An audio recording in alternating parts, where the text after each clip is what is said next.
Preview and meet our athlete of the week coming up in sports. From Jet TV, Action News 24 starts now.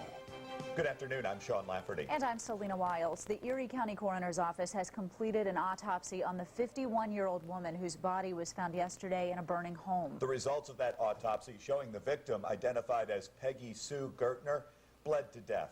Kim Thomas joins us now live at the Erie County Courthouse with the very latest on this developing story tonight. Kim?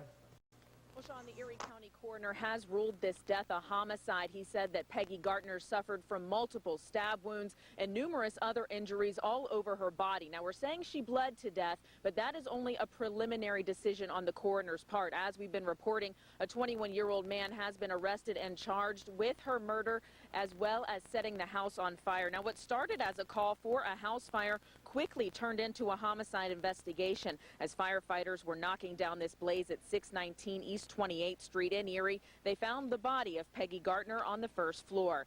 Last night, 21-year-old Tyler Keys, whose address is unknown at this time, was charged with Gertner's murder, as well as arson, aggravated assault, and endangering the welfare of others. After a 7-hour autopsy, the coroner is only making a preliminary ruling. He said she had sharp, multiple, and blunt force trauma injuries on numerous parts of her body. It's believed the victim was beat and stabbed and left in the burning building, but the coroner is unable to tell at this time whether or not she was dead before the fire.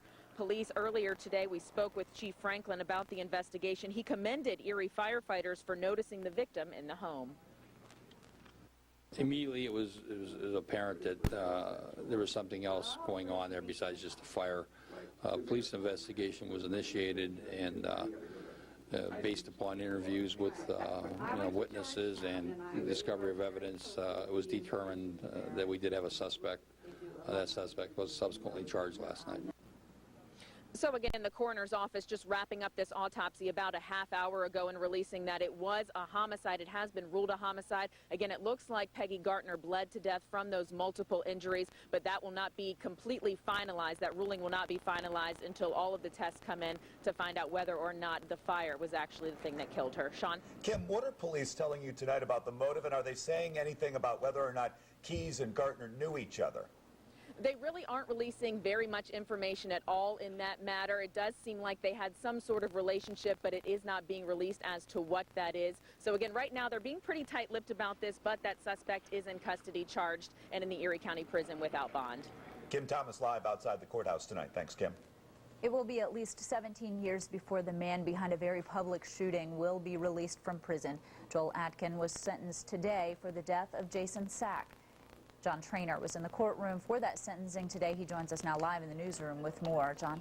Well, Selena, 17 to 34 years is the amount of time Joel Atkin will spend in state prison. Atkin behind one of the most public shootings in recent memory, the April murder of Jason Sack. Sack was walking to his car after a family barbecue while Joel Atkin sped by in his car. Sack yelled, "Slow down." Atkin left his car with a gun in the middle of the street late in the afternoon. Atkin shot Sack, then threatened to shoot Jason's brother as well. Atkin was found guilty of murder in the 3rd degree and attempted aggravated assault in January. Today was his sentencing, his lawyer asking for a mitigated or lower sentence because Atkin was a new father and acted as a father figure to his brothers. It was also the first time Atkin showed real remorse for the crime, apologizing to the Sack family for the killing, telling the family, "I know the finality of what I did. I think about his son every day." For the Sack family, the apology wasn't enough. They felt it was forced, a way to get the judge to lower the sentence. Judge DeSantis went close to the maximum range, 17 to 34 years. I believe right now was his last resort to kind of show that maybe he does have some type of feeling. But like I said, I could see right through it, right from the start. This kid's well educated. He was educated on his actions. He knew right from wrong, and I believe that he chose to do wrong because he felt that's the way he needed to be. Now, there was one thing contested in court today. That was the attempted aggravated assault charge that Atkin was sentenced to. His lawyers might appeal that within the next week or two. Atkin was sentenced to 5 to 10 years on that charge. Selena? John Trainer reporting tonight. Thanks, John. An Erie doctor has filed a lawsuit against a Sagertown man after a man found guilty of gunning down an Erie man over a traffic dispute is sentenced. But this is far from the final chapter for the victim's family. Good afternoon. I'm Sean Lafferty. And I'm Selena Wiles. It will be at least 17 years before the man behind a very public shooting will be released from prison. Joel Atkin was sentenced today at the Erie County Courthouse in connection with the death of Jason Sack. Atkin was found guilty of murder in the 3rd degree in January for the April shooting death of Sack. Today he was sentenced to 17 to 34 years in state prison for that killing. With Atkin behind bars, the Sack family is starting to think about what comes next. I got to step up as an uncle and make sure that his kids know that this type of thing doesn't happen all the time, and when it does happen, that we do have just a judicial system to back us up. We will have more reaction from the Sack family tonight on Action News 24 at 6.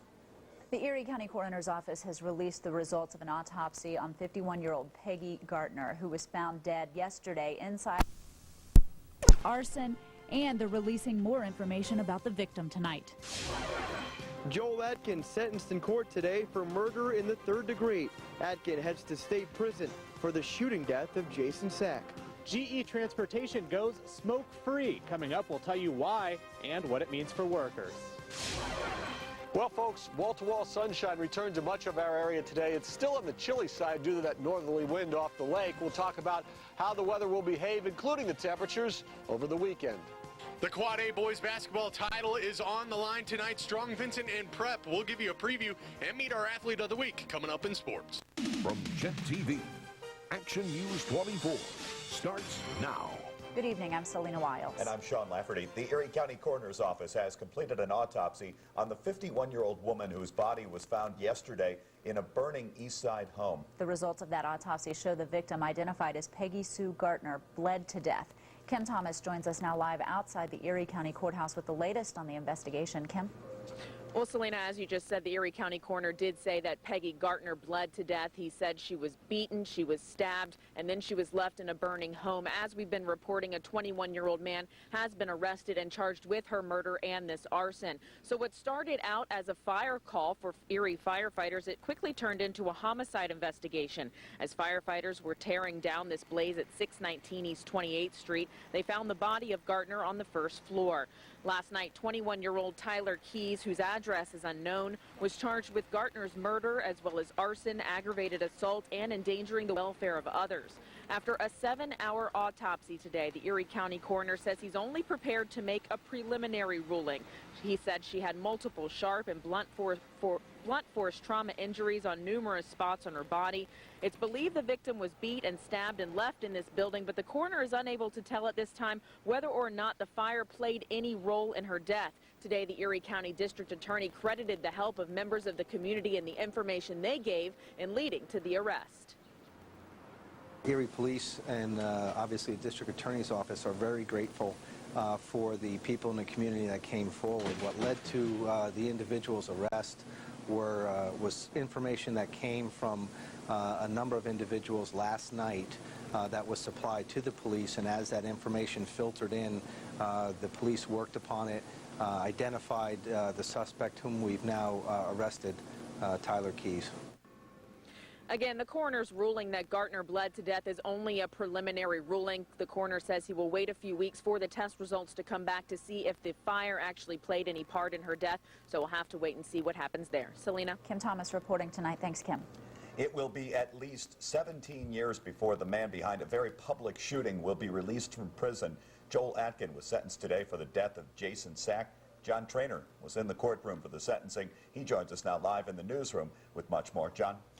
Sean, 17 to 34 years, that's the amount of time Joel Atkin will spend in state prison. Atkin behind one of the most public shootings in recent memory, the April murder of Jason Sack. It's been nearly a year since Jason Sack was shot to death in cold blood outside his brother's house. Sack was leaving a family barbecue, walking to his car, when this man, Joel Atkin, sped by. Sack yelled at him to slow down. Atkin heard, got out of his car, pulled out a gun, and after a short argument, shot him. Now, 11 months later, Atkin knows his fate, sentenced to 17 to 34 years in state prison for murder in the 3rd degree. I really miss my brother, and I wish he was here to talk, and I really wish none of this ever happened. It was an emotional day for Jason's family. Cameras aren't allowed in courtrooms, but if they were, you would see tearful speeches The Sack family begging the court to give Atkin the maximum sentence. Atkin begging for forgiveness from the Sack family. It was the first time he showed remorse for the killing, breaking down, telling the judge he wants to be a productive member of society and to be there for his newborn son. I believe right now was his last resort to kind of show that maybe he does have some type of feeling.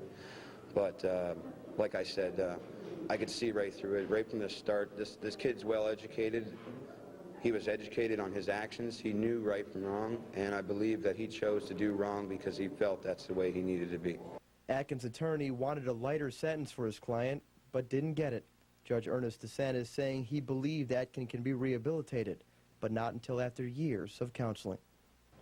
Now, there was one thing contested in court today. That was the attempted aggravated assault charge that Atkin was sentenced to. Atkin's lawyers do have a week or two to appeal that sentence, and it looks like they will do that. Sean. John Trainer reporting tonight. Thanks, John. If protecting the citizens of Erie sounds like the perfect job for you, now's your chance. It's time for the police department's civil service test. You must be 21 years old with a high school.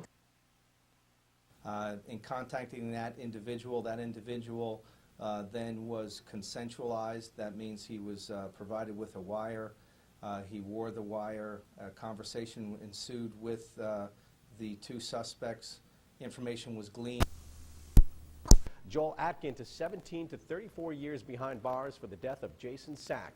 Atkin convicted in January of third-degree murder, aggravated assault, and reckless endangerment. Now, in court today, Atkin pleaded for a lenient sentence and looked directly at the victim's family and apologized, saying he's haunted every day by the shooting. But the victim's family said it was the first time that Atkin had shown any sign of remorse.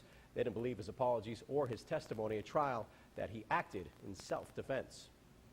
I could see right through it, right from the start. This kid's well educated. He was educated on his actions. He knew right from wrong, and I believe that he chose to do wrong because he felt that's the way he needed to be. The judge said he believed Atkin provoked the shooting by stopping his car and pulling out a gun. Chautauqua County woman facing charges tonight for dragging a young child across her lawn and allegedly